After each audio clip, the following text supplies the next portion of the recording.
கூட்டிட்டு கிடக்கா போலயே. சொர்ணா, வாங்கக்க. என்ன இந்த பக்கம்?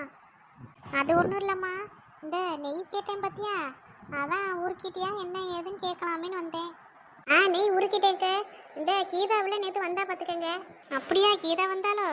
ஆமாக்கு, கீதா வந்தா. கீதா தான் நேற்று வந்துட்டு அவளுக்கு 1/4 லிட்டர் நெய் கொடுத்துருந்தேன்னா போன தடவை. அவளுக்கு அந்த நெய் பத்தலையா, அதனால் இந்த தடவை 1/2 லிட்டர் நெய்யாக கொடுத்துருங்கக்க அப்படின்னு சொல்லிட்டு போனான். அப்படியா, 1/4 லிட்டர் நெய் அவளுக்கு பத்தலையாமோ? ஆமாக்கா, வீட்டில் சின்ன பிள்ளை இருக்குல்ல, அவள் ஏதோ உரப்பே சேர்த்துக்க மாட்டாளாம். நீ எப்படி நெய்யாக தான் ஊற்றி திம்பாலாம். வெறும் சோத்துலேயும் நெய்யை ஊற்றி கொடுத்தா மட்டும் தான் சாப்பிடுவா போல இருக்கு. இல்லை இந்த கடையில் வாங்குற அந்த பாக்கெட் நெய்யிலலாம் ஊற்றினா சுத்தமாக சாப்பிடவே மாட்டேங்கலாம். அதான் பத்தலைக்க, நீங்கள் கொடுத்த நெய் இருக்குது, இந்த தடவை 1/2 லிட்டராக கொடுத்துருங்க அப்படின்னு சொன்னேன். அதான் சரிம்மா உனக்கு நான் எடுத்து வைக்கேன். காமாச்சேக்கா கேட்டிருக்காவ, அவியலுக்கு முதல் எடுத்து வச்சுட்டு மிச்சம் எவ்வளோ இருக்கோ அதை உனக்கு தாரேன்னு சொன்னேன். ஆமாம் சொன்னா, எங்கள் வீட்லேயும் அதே கூத்துதான். இந்த நெய்யை கொஞ்சம் கொஞ்சம் எதையாச்சும் வாசனைக்கு ஊற்றினாதான் இந்த பிள்ளையில இந்த சாம்பார் கீம்பார்லாம் வச்சா சாப்பிடுதுவேன். இல்லைன்னா சுத்தமாக திங்க மாட்டேது பார்த்தியா. அது மட்டும் இல்லாமல் இப்போ லீவ் வேற விட்டுருக்கானுவல, அதனால வீட்டில் என்னத்தனாலும் செய்கிறேன் கிண்டுறேன்னு ஸ்வீட்டை செய்கிறேன் அதை செய்கிறேன் இதை செய்கிறேன்னு செய்துவேன்.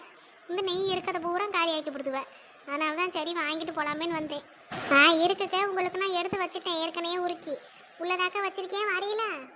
வாரேம்மா. இந்த வெளியே ஒரு இடத்துக்கு போக வேண்டியது இருக்குது பார்த்துக்க, போயிட்டு வந்து நான் உன்ட்ட வாங்கிக்கிட்டேன் என்ன. சரிக்க. இந்த கீதாவில் கேட்டுச்சேன்னா உங்களுக்கு 1/4 லிட்டர் எடுத்து வச்சேன். அவளுக்கு ஒரு 1/2 லிட்டர் இருக்குது. அது போக ஒரு 100 ml என்னமோ இருக்குது மிச்சம். அதை வீட்டில் வச்சோம்னா அந்த பூமாரிப்பில் ஊற்றி சாப்பிடும். அதனால் அந்த 100 ml மட்டும் வச்சுட்டேன் அப்படியே வீட்டில். ஆமாம், பூமாரிக்கும் தேவைப்படும்ல. நானும் உங்ககிட்ட நெய் கூட இருந்தால் கொஞ்சம் ஒரு 300 ml வாங்கிட்டு போவோம், இல்லை ஒரு 1/4 லிட்டருக்கு கொஞ்சம் கூடனாலும் வாங்கிட்டு போவோன்னு பார்த்தேன். ஏங்க வேணும்னா அந்த 100 ml சேர்த்து ஊற்றி தாரே வாங்கிட்டு போங்கக்க. 350 இருக்கும்ல. இருக்கட்டும்மா, பூமாரிக்கு எடுத்து வச்சதில் எனக்கு ஊற்றி தர வேணாம். அடுத்த தடவை நெய் இருக்குன்னா சொல்லுனா வாங்கிடு என்ன. உங்ககிட்ட வாங்குற மாதிரி மனமாக எங்கேயுமே இருக்க மாட்டேங்குது. இந்த பக்கத்து தெருவெல்லாம் வாங்கினாலும் சரி, இந்த கடைவெல்லாம் வாங்குற நெய்யும் கீதா சொன்ன மாதிரி அவ்வளோவா நல்லா இருக்க மாட்டேங்குது பார்த்துக்க. அதனால தான் எப்பவும் உன்ட்டே நாங்கள் தேடி தேடி வரோம். அப்படியாக்க, நீங்கள் சொல்லியதெல்லாம் கேட்கல எனக்கு ரொம்ப சந்தோஷமாக இருக்குக்க.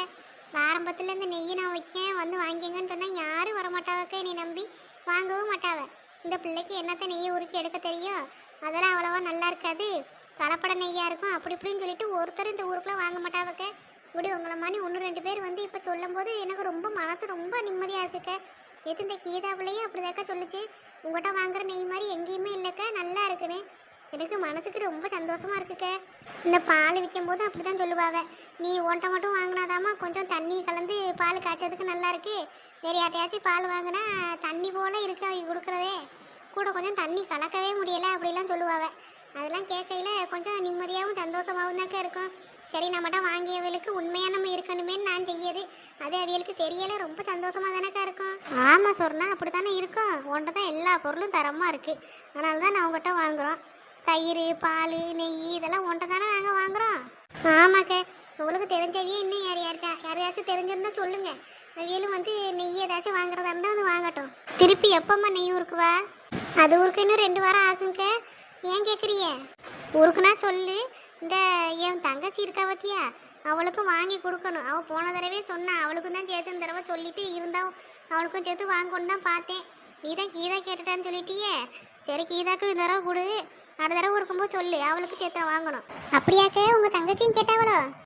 ஆமாம்மா, உங்ககிட்ட தான் நெய் நல்லா இருக்குன்னு சொன்னேன். ஒரு தடவை வீட்டில் வந்திருக்கும் போது கேட்டா பார்த்துக்க, நெய் நல்லா வாசனையாக இருக்கேக்க, எங்கே வாங்கினியேன்னு. அதான் சொன்னேன், இந்த சொர்ணா கிட்ட தான் வாங்கினேன் அந்த மாதிரி சொன்னானா. அவளும் சரி அப்போ அடுத்த தடவை வாங்கல எனக்கும் வாங்கி கொடுக்க அப்படின்னு சொன்னால் நான் மறந்தே போயிட்டேன் பார்த்துக்க. அதான் நேற்று உங்ககிட்ட வந்து சொல்லிட்டு போனேன்னா, வீட்டுக்கு போனதுக்கப்புறம் தான் ஞாபகம் வந்துச்சு பார்த்துக்க. ஐயா அவளும் கேட்டாலே எப்படி மறந்துட்டு வந்துட்டோமேனு.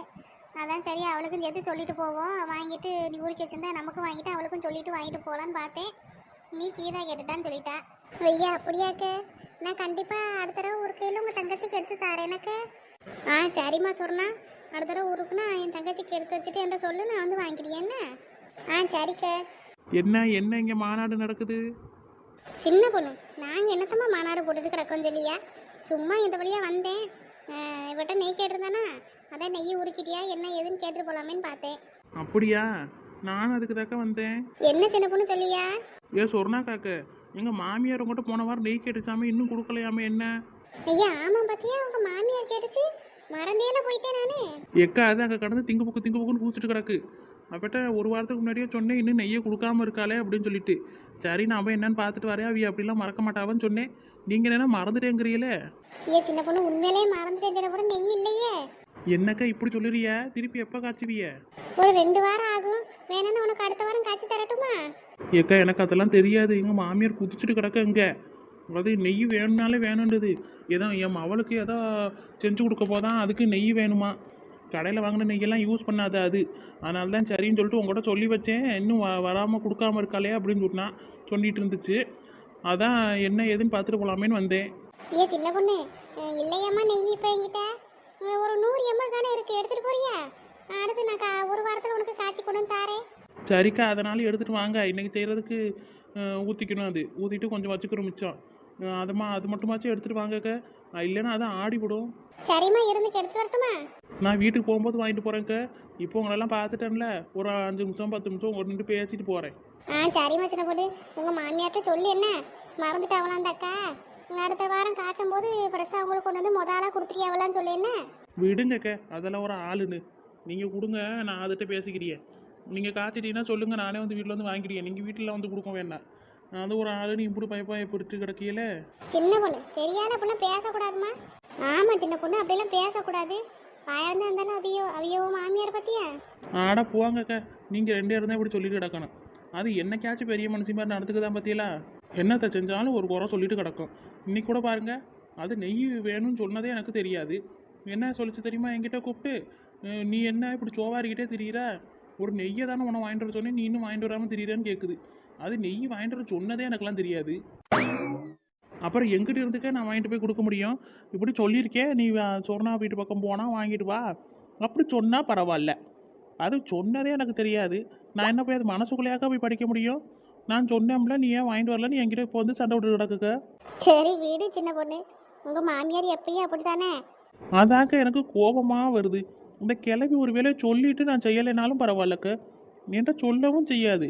அது இஷ்டத்துக்கு ஒரு வேலையோ அதுவே மனசுக்குள்ளே நினச்சிக்கிட்டு நான் உன்ட்ட சொன்னேன்ல, ஏன் செய்யலைன்னு கேட்டு என்கிட்ட சண்டைக்கு வருதுக்கு. சரி சின்ன பொண்ணு விடு, நீ உங்கள் மாமியார்ட்ட சொல்லு என்ன, அவிய மறந்துட்டாவலாம், நெய் இப்போதைக்கு இல்லையா, ஒரு வாரத்தில் தாராவலாம் காய்ச்சின்னு சொல்லு என்னம்மா. சரிக்க. சரி சொர்ணா, எனக்கு ஒரு வேலை இருக்கு, நான் அந்த வெளியில் போயிட்டு வந்துடுறேன்னா, வரும்போது வாங்கிட்டு போகிறேன் உன்ட்ட. சரிக்க. சரி சொர்ணா, அப்போ நான் வரட்டுமா? சரிக்க, போயிட்டு வாங்க. சின்ன பொண்ணு எனக்கு வெளியில் போக வேண்டிய வேலை இருக்கு, நான் போயிட்டு வரேன்னா. சரிக்க. எங்கே போறீங்க அப்படி? போயிட்டு வந்து சொல்லியேனே சின்ன பொண்ணு. சரிக்க, போயிட்டு வந்து சொல்லுங்க என்ன. சரிம்மா, போயிட்டு வரட்டுமா? சரிக்க, போயிட்டு வாங்க. சொர்ணாக்காக்கு காமாட்சியாக்கா எங்கக்கா போறாவ? எங்கே போனாலும் சொல்லிட்டு தானே போவாவ. இந்த தடவை என்ன வந்து சொல்லிட்டு போறாவ? அவிய தங்கச்சி வரைக்கும் போறாவ போல இருக்கு, அதுதான் அப்படி சொல்லிட்டு போறாவ, வந்து சொல்லியேன்னு. அதுக்கு என்னக்க, சொல்லிட்டு போக வேண்டியதானே, வந்து சொல்லிட்டு ஓடியாவ. அது ஒன்றும் இல்லை சின்ன பொண்ணு, வெளியே எங்கேயாச்சும் யாராச்சும் போகும்போது எங்கே புரியுன்னு கேட்கக்கூடாது, அதனால தான் அவிய நான் வந்து சொல்லியம்மான்னு சொல்லிட்டு போறாவ. அப்புறம் உங்களுக்கு மட்டும் எப்படிக்கா தெரியும்? என்கிட்ட அவிய தங்கச்சிக்கு தான் சேர்த்து நெய் கேட்கறதுக்காக வந்தாவ, அதை வச்சு கண்டுபிடிச்சேன். சரி எப்படியாவே தங்கச்சி வீட்டுக்கு தான் போறாவ போல, அதனால தான் இப்படி வேகமாக போறாவான்னு நினச்சேன். அப்படியா? சரிக்க, அப்போ நீங்கள் எனக்கு போய் நெய் எடுத்துட்டு வாங்க, நான் கிளம்பியேன். சரி இருந்துக்க சின்ன பொண்ணு, தூக்கலையில் ஊற்றி எடுத்துட்டு வரட்டுமா? வரும்போது அப்புறமா வரையில தூக்கலையை கொண்டு வா. சரிக்க. சின்ன பொண்ணு, இதில் நெய் ஊற்றி வச்சிருக்கே, எடுத்துட்டு போ. தாங்கக்க. புது நெய் தாம்மா, இன்னைக்கு தான் ஊருக்குன்னு பார்த்துக்க. உங்கள் மாமியார்ட்ட சொல்லு என்ன, எனக்கு சங்கடமாக இருக்கு, அவிய தான் ஆளாக சொன்னாவ நெய் வேணும்னு, அவியலே மறந்துட்டேன் பார்த்தியா? எக்கா இதில் என்னக்கா இருக்கு? மறந்தா என்ன, எல்லாருக்கும் மறக்கிறது தானே. நான் என் மாமியார்ட்ட சொல்லிக்கிறேன், விடுங்க.